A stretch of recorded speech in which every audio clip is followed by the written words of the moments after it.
Morning, everybody. Morning, Rabbi. Today is Pesach Sheni.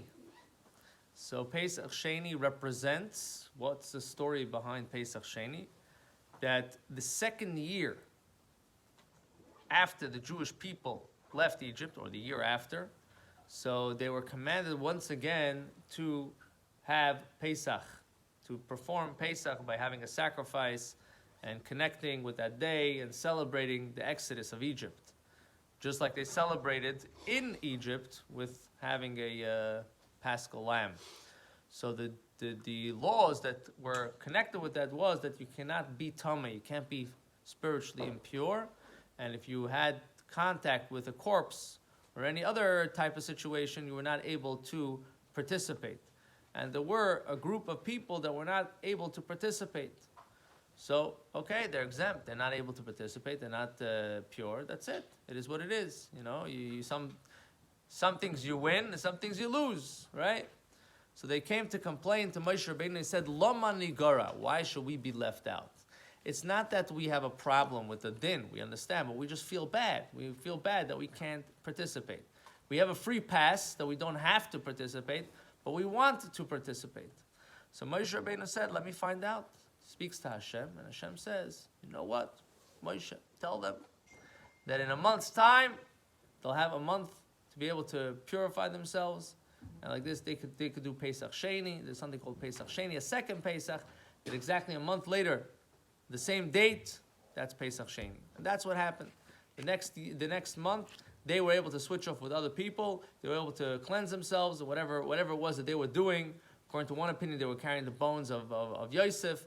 But whatever it is, they were able to participate and have the second Pesach. Now one can ask, listen, this is a din, it's a mitzvah now. It's something that's in the Torah.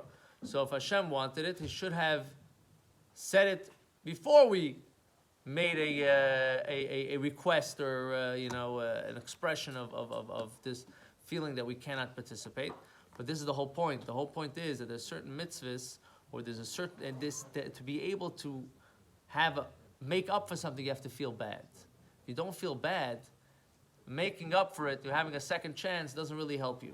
So the idea of Pesach Sheni, the lesson that teaches us is that there is no such thing of a lost cause. There's always a level of tshuva, there's always a level of repenting, there's always a level of being able to get back into the game.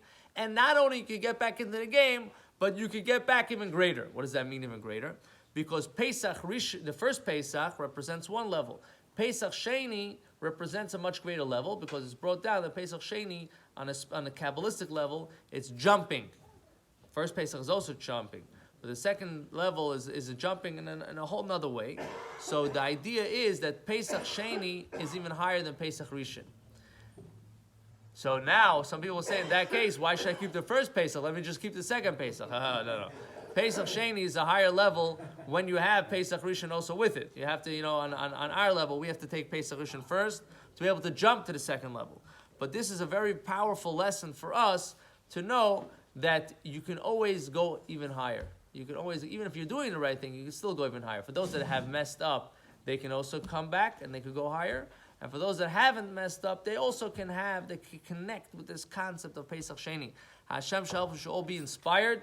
We should all understand that we have a tremendous opportunity to connect with Hashem on a general level, and we have even a greater opportunity that even when we mess up, we're able to reconnect, reestablish our connection, and perhaps even on a greater level, it shows the deep connection and the yearning and the opportunity that we have with Hashem, that even after we mess up, we could still come back, we could still make it right, and perhaps even better. May we be zeicha to that ultimate revelation, which is going to be when Mashiach comes. Amen.